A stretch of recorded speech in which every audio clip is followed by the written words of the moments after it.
If a solution to a problem is not obvious right away, sometimes you need to change your point of view. This sketch rests my case.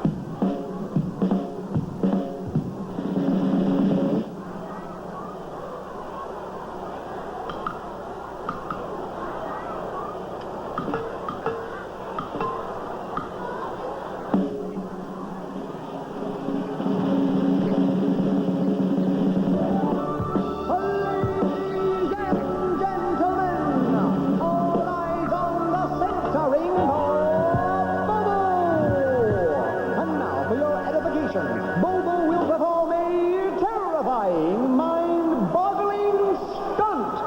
He will find a way to get from the outer ring to the center platform without touching the ground. That's right, Bobo. You may begin anywhere in the outer ring, and you must end up on the center platform. But you cannot touch the ground. Oh, it shouldn't be that difficult, Bobo. The platform is only 7 feet from where you're standing. And to help you, we'll give you 2 wooden boards.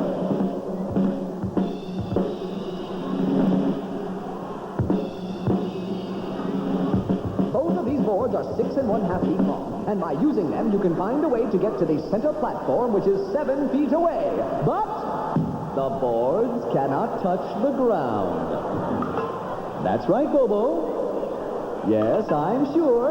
The 6 1/2 foot boards must not touch the ground, and the platform is 7 feet away. All right, Bobo, if you don't like this, you can go help the lion tamer. It's feeding time.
reporter asks another mathematical question of the person on the street.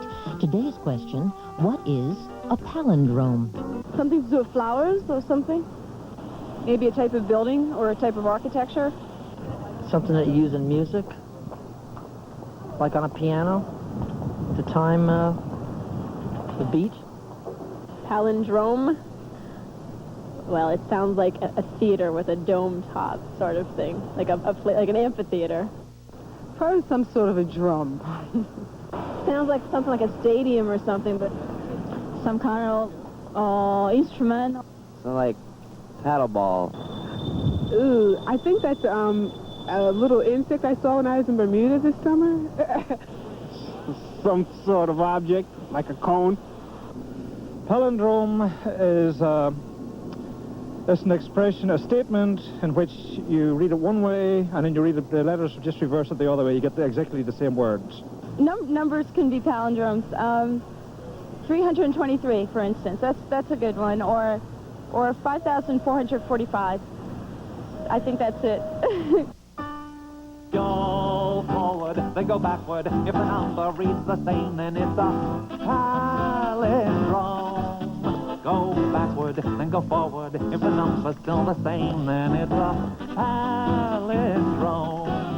It's not a palomino on a western plain where cowboys love to roam. No, 'cause wonder of all wonder, a backward-forward number is called a palindrome. Let's see. Take a 33. Read it in reverse. Hey, it reads the same, so it's a palindrome. And 505 or 2002. So they're both examples of that one I love. It's a palindrome. It's a palindrome. It's a palindrome.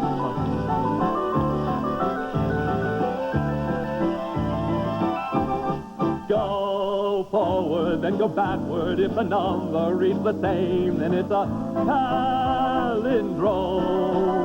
Go backward, then go forward. If the number's still the same, then it's a palindrome. It's not a pachyderm performing in a circus at the hippodrome.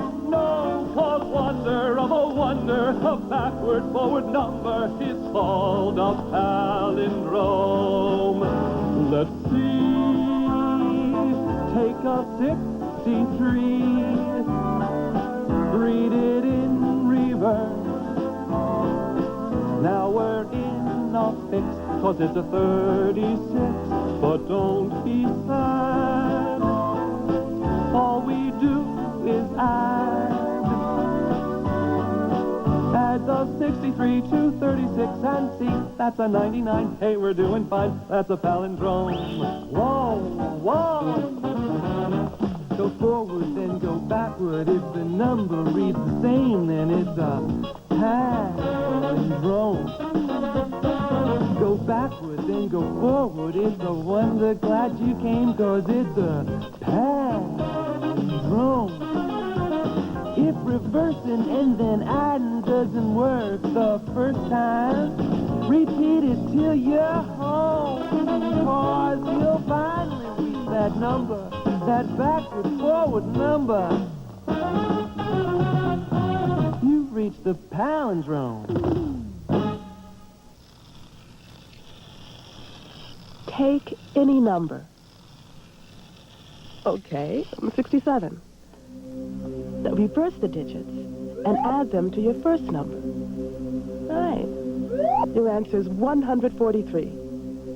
Now, take that number, reverse the digits, and add them together. And what do you get? A palindrome. Ta-da! It reads the same backwards and forwards. Sometimes you have to do it again and again to get a palindrome. Go ahead, try some numbers.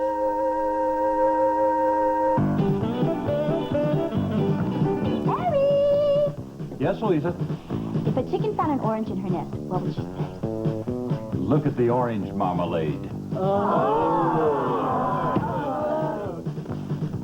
Is that a bubblegum joke? Harry! Yes. Hey, butter is 50 cents a pound in Chicago. 50 cents a pound in Chicago, yes. What are window panes in Detroit? Huh? Glass? You know, you really cracked me up. Reggie? Yeah, Harry? I just smashed my clock. Oh, dear. Harry, you could be arrested for killing time. No, the clock struck first.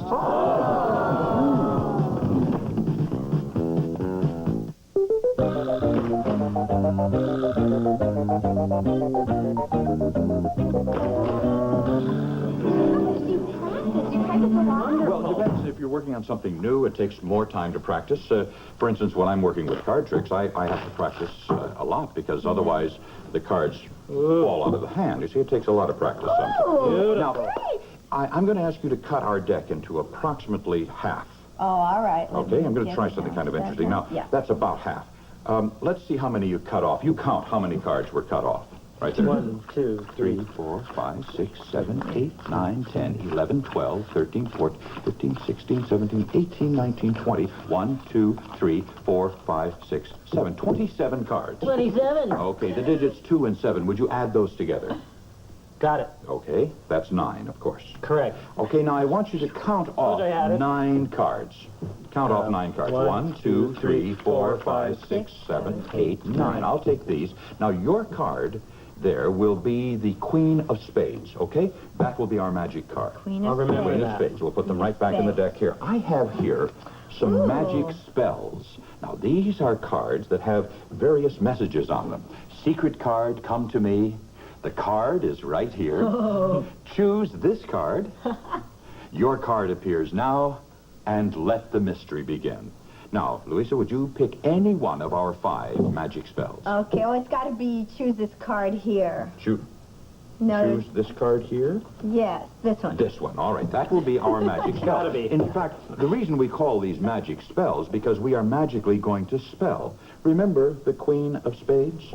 Okay. Very well. Yes. We're going to CHOOSETHISCARDHERE.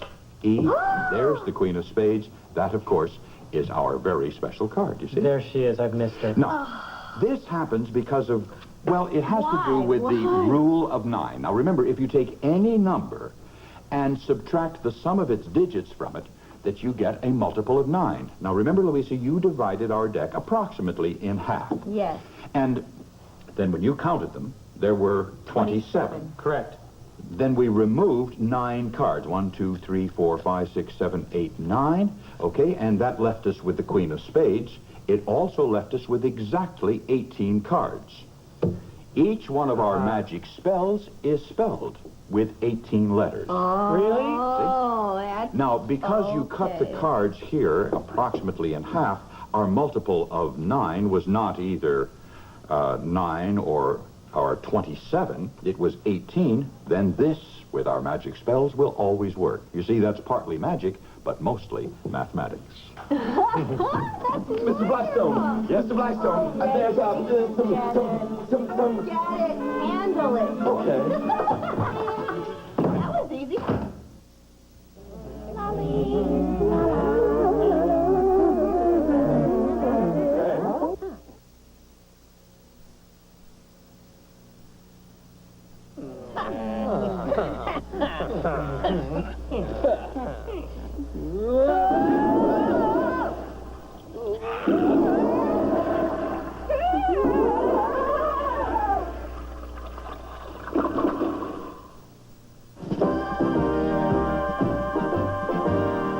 The story you are about to see is a fib, but it's short.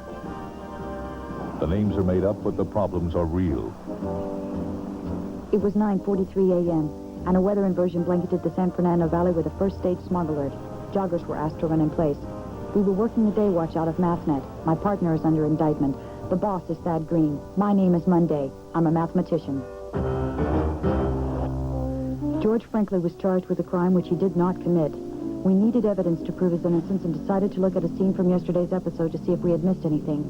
When you're solving a problem, look at all your facts. Then look at them again. We were trying to figure out who was framing my partner. George remembered 2 criminals he had caught and sent to prison. They might want to get back at him. Do you remember the case? Oh, sure. It was just before you joined the force, Kate. They tapped into a bank's computer system and changed their balance. What? I'll show you. One of the brothers, Irving Karamazov, Or Karamazov? would go to a branch bank and deposit $100. Then, Jake Karamazov Or Karamazov?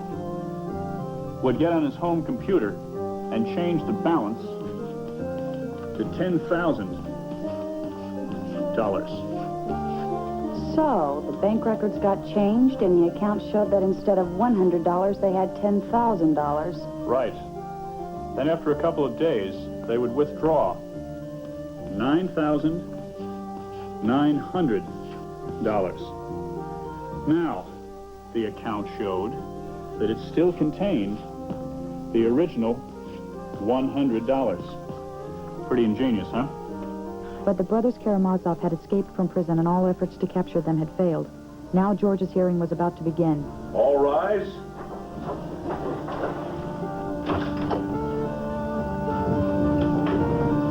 The 13th District Court is now in session. The Honorable Herman Hoffman presiding.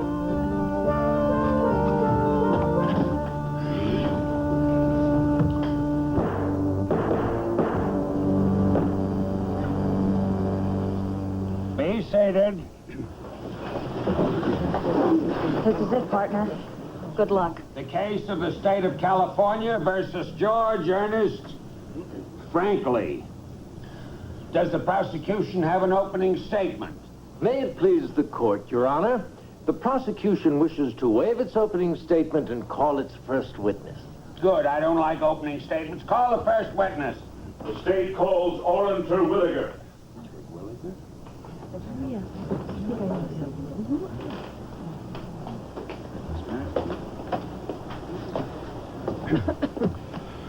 Do you swear to tell the truth, the whole truth, and nothing but the truth, so help you gosh?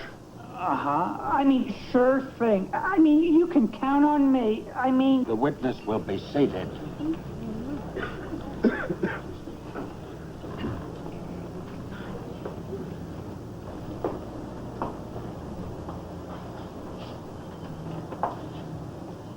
You are a bank teller, are you not? Yes.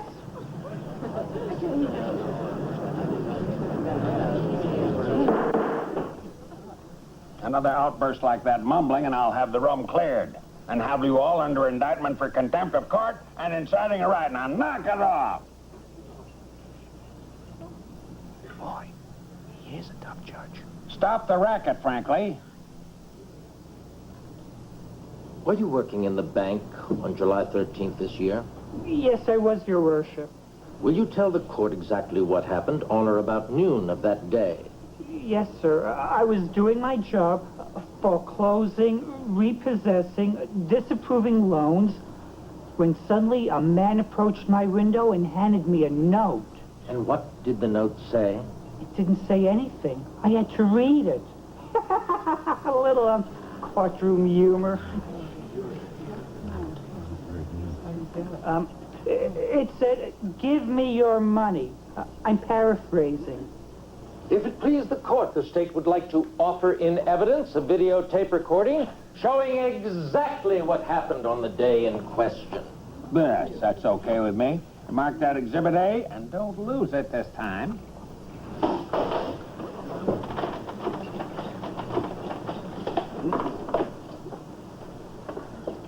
Is the man who gave you that note in this courtroom? And if so, would you please point him out? Yes, sir. He is right there. The one who looks like a real estate salesman. Thank you very much. No further questions? You may cross-examine.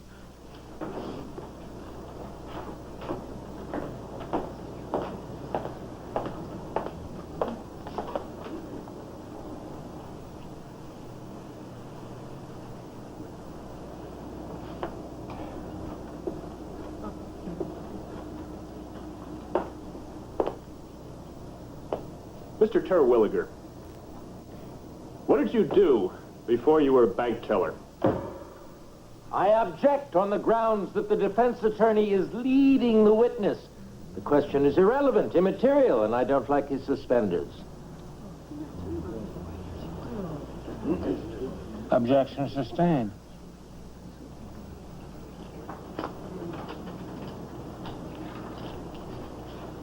No further questions, Your Honor.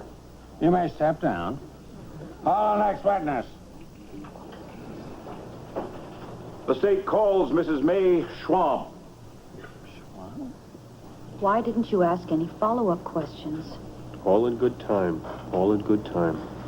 Do you swear to tell the truth, the whole truth, and nothing but the truth, so help you gosh? Oh, I do. You say you were in the bank that fateful day, Mrs. Schwam? Yes, the bank had just foreclosed on me, and I was a little upset having nowhere to live. I didn't know. Are you still living in this area? For the nonce. I may go to live with my sister in the Big Apple. You have a sister living in New York? No. She's living in an orchard in Apple Valley. Get on with it. Does she know the defendant? Yes, I do, Your Honor. He was in back of me at the bank. Then I saw him later in the parking lot. What happened? Well, I was in the parking lot when all of a sudden, that man... Are you perchance referring to the defendant? The one in the sensible shoes. He comes running out carrying 2 bags of money, throws them in his car, and splits. Did you get his license number? You mean, did I swipe his plates off the car? Oh, get on with it. Sorry. Little courtroom humor. Yes, I got the number. 123 NSF. No further questions, Your Honor. Cross-examine? No, Your Honor, but I would like the privilege of recalling the witness at a future date. Denied, frankly. Do it now or never. No further questions, Your Honor. The state calls to witness Mr. Desmond Ratseller. Ratseller?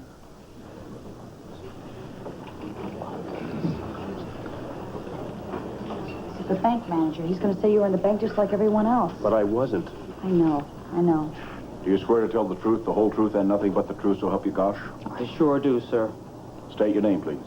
Desmond Ratseller. Please be seated. Hey, George, good news. We could use a little of that. What is it, Debbie?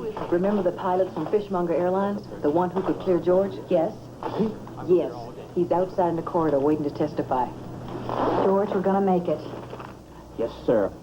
The defendant, George Franklin, he's sitting right there. Well, he came into the bank and gave Orrin Terwilliger, our teller, a threatening note demanding money. Mr. Terwilliger gave him the money. It's bank policy in these situations. Mr. Franklin left with the money. Thank you. You may step down.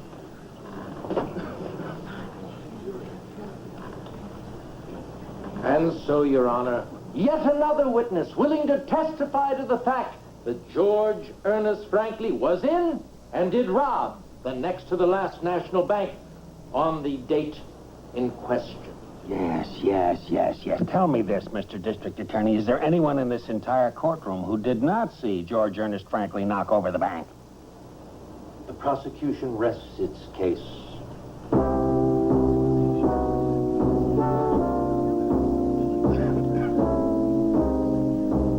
The defense may call its first witness.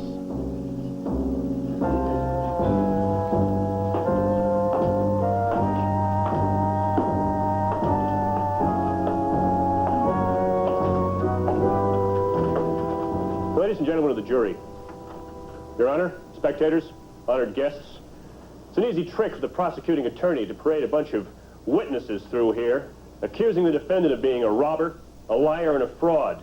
It's easy for him. He's got proof. But what about me? I've got nothing.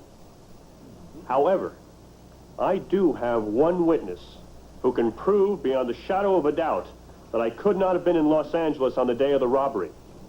I call to the stand the owner and chief pilot of Fishmonger Airlines. Mr. Wiley Munger. I'm so glad he's got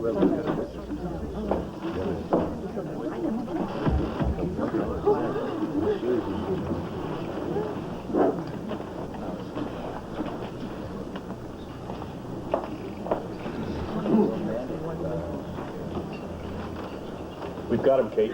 I've never seen this man in my life, and he's never seen me. Knock him dead, partner.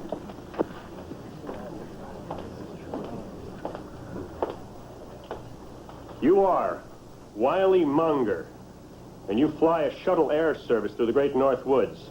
Is that not true? Hey, would I lie? Enjoy your work?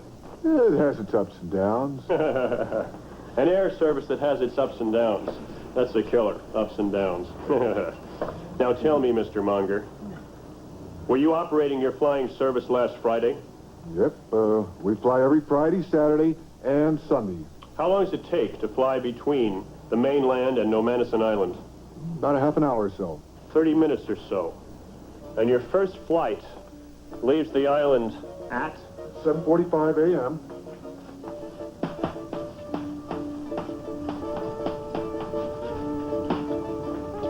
If the flight is half an hour long, it would arrive at the mainland at? 8:15. Right. 8:15. So it would be possible for you to fly a man from the island to the mainland on the day in question and get him there in time to drive 3 hours to Los Angeles in plenty of time to rob the bank. No problem at all. Now, let me ask you this question, Mr. Munger. Have you ever seen me before? Not since last Friday, when I flew you from the island to the mainland, saw you get in your car and drive to L.A. Why?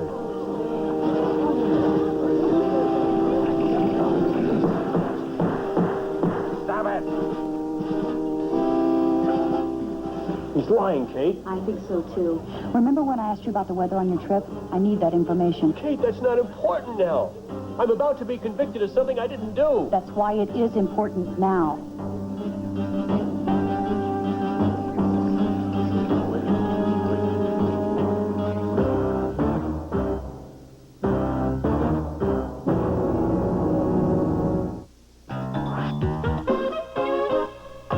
And beware the unmerciful Mr. Glick.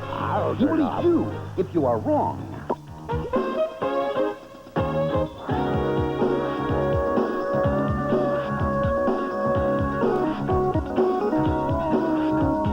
I, George Ernest Franklin, am guilty as charged.